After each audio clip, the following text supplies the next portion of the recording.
এই মুহূর্তে যে খবরে নজর রাখবো, ফের অশান্ত আড়িয়াদহ ফেসবুক লাইভে জয়ন্ত সিং এর বিরুদ্ধে দেওয়া সাক্ষীকে হুমকি দেওয়া হয়েছে। প্রাণনাশের হুমকির অভিযোগ জয়ন্ত সাগরেদদের বিরুদ্ধে। আতঙ্কে পরিবার, অভিযোগ দায়ের হয়েছে বেলঘরিয়া থানাতে।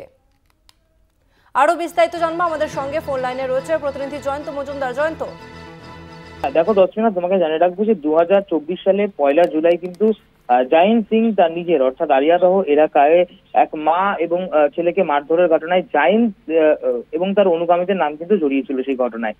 তারপরেই দেখা গেছে এই ঘটনার জল কিন্তু অনেক দূর গড়ায় এবং বারংবার কিন্তু সংবাদ মাধ্যমে এবং দেখা যায় সোশ্যাল সাইটে কিন্তু একাধিক জায়েন্ট সিং এর যে সাকরে তাদের যে অকথ্য অত্যাচার, সেই অত্যাচারের কিন্তু ভিডিও ভাইরাল হতে থাকে।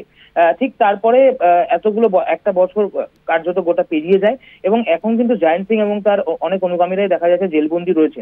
তো সেই জায়গা থেকে দাঁড়িয়ে কিন্তু ওই আড়িয়াদহ অঞ্চলের অন্যতম জায়েন্ট সিং এর বিরুদ্ধে যারা সাক্ষ্য দিচ্ছিল, বিভিন্ন এলাকার মানুষজনও ছিল, তাদের মধ্যে অন্যতম ছিল হচ্ছে পাঁজা পরিবার।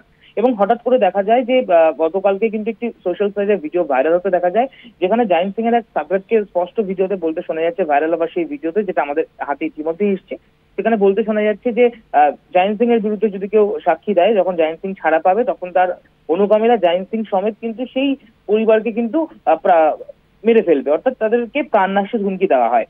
এবং এই গোটা ঘটনায় কিন্তু আতঙ্কিত হয়ে পড়ে পাজা পরিবার এবং তারা কিন্তু তড়িঘড়ি কিন্তু তাদের যে বেলঘরিয়া থানায়, সেই বেলঘরিয়া থানায় যায় এবং কিন্তু লিখিত আকারে একটি অভিযোগ দায়ের করে। মূলত অভিযোগ কিন্তু দায়ের করা হয় সুশোভন সরকেল, জায়েন্ট সিং এর যে অন্যতম সাকরেদ, যে কিন্তু এই সোশ্যাল সাইটে একটি ভিডিও প্রকাশ করে কিন্তু এই হুমকি দেয়। এবং আরেক সাকরেদ রয়েছে অভিষেক বর্মন, এমনটা কিন্তু জানতে পারা যাচ্ছে। এই দুজনের নামে মূলত কিন্তু অভিযোগ দায়ের করা হয় এবং বর্তমানে কিন্তু গৃহবন্দী এবং আতঙ্কগ্রস্ত রয়েছে পাঁজা পরিবার।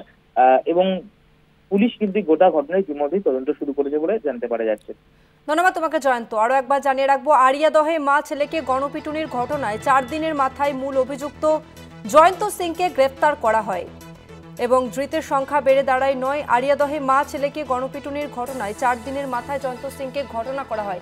আর এবার ফের নতুন করে অশান্ত আড়িয়াদহ ফেসবুক লাইভে জয়ন্ত সিং এর বিরুদ্ধে যারা সাক্ষী দিয়েছিল তাদেরকে এবার হুমকি, প্রাণনাশের হুমকি দেওয়ার অভিযোগ উঠে আসছে জয়ন্ত সাগরেদদের বিরুদ্ধে, যা জেরে আতঙ্কে পরিবার। অভিযোগ দায়ের হয়েছে বেলঘরিয়া থানায়। ইতিমধ্যেই গোটা ঘটনা তদন্ত শুরু করেছে পুলিশ।